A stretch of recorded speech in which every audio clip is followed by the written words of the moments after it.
5월 31일 월요일 하나님과의 동행 조건 언약 준수와 거룩함 출애굽기 24장 12절에서 18절 말씀입니다. 여호와께서 모세에게 이르시되 너는 산에 올라 내게로 와서 거기 있으라. 네가 그들을 가르치도록 내가 율법과 계명을 친히 기록한 돌판을 내게 주리라. 모세가 그의 부하 여호수아와 함께 일어나 모세가 하나님의 산으로 올라가며 장로들에게 이르되 너희는 여기서 우리가 너희에게로 돌아오기까지 기다리라. 아론과 훌이 너희와 함께하리니 무릇 일이 있는 자는 그들에게로 나아갈지니라 하고 모세가 산에 오르매 구름이 산을 가리며 여호와의 영광이 시내산 위에 머무르고 구름이 엿새 동안 산을 가리더니 일곱째 날에 여호와께서 구름 가운데서 모세를 부르시니라. 산 위의 여호와의 영광이 이스라엘 자손의 눈에 맹렬한 불같이 보였고 모세는 구름 속으로 들어가서 산 위에 올랐으며 모세가 40일 40야를 산에 있으니라. 오늘의 말씀 요약. 하나님은 율법과 계명을 친히 기록한 돌판을 주시기 위해 모세를 부르십니다. 모세는 여호수아와 함께 하나님의 산으로 올라갑니다. 맹렬한 불같은 하나님의 영광이 시내산에 머무르고 일곱째 날에 하나님이 모세를 부르십니다. 모세는 구름 속으로 들어가 그 산에서 40주야를 머뭅니다. 본문 해설.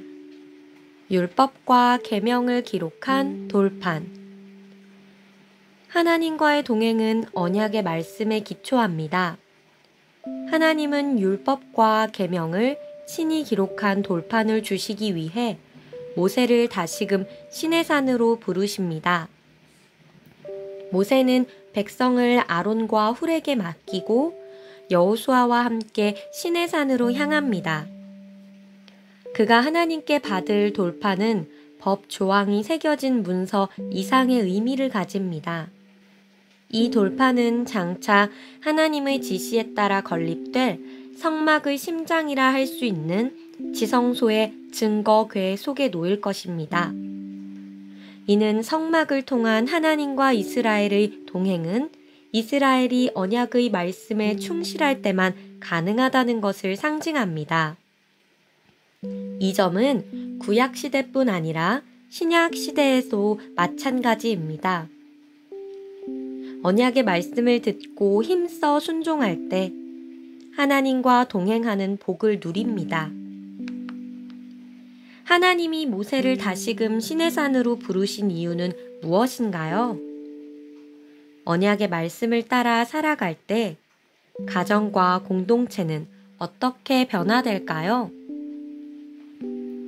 맹렬한 불같은 하나님의 영광.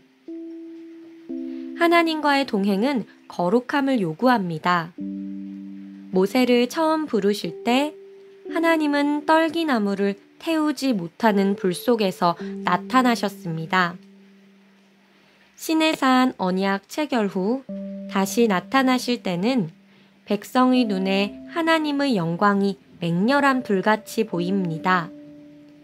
이는 하나님의 위험한 거룩성을 나타냅니다. 강렬한 거룩성으로 인해 모세는 하나님이 부르실 때까지 일주일을 기다려야 했습니다.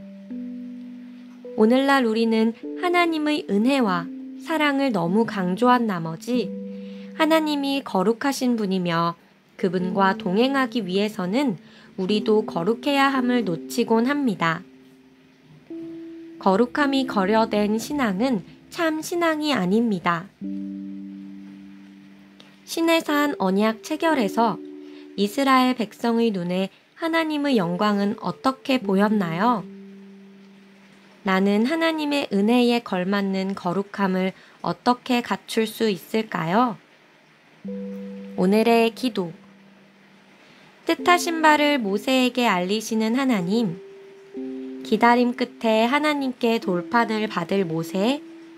돌판에 새겨진 말씀을 지켜 하나님 백성으로서 정체성을 드러내야 할 이스라엘을 떠올려 봅니다. 아침마다 간절한 마음으로 말씀 받을 준비를 하며 하나님과 독대하는 시간을 사수하게 하소서. 예수님의 이름으로 기도드렸습니다. 아멘.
내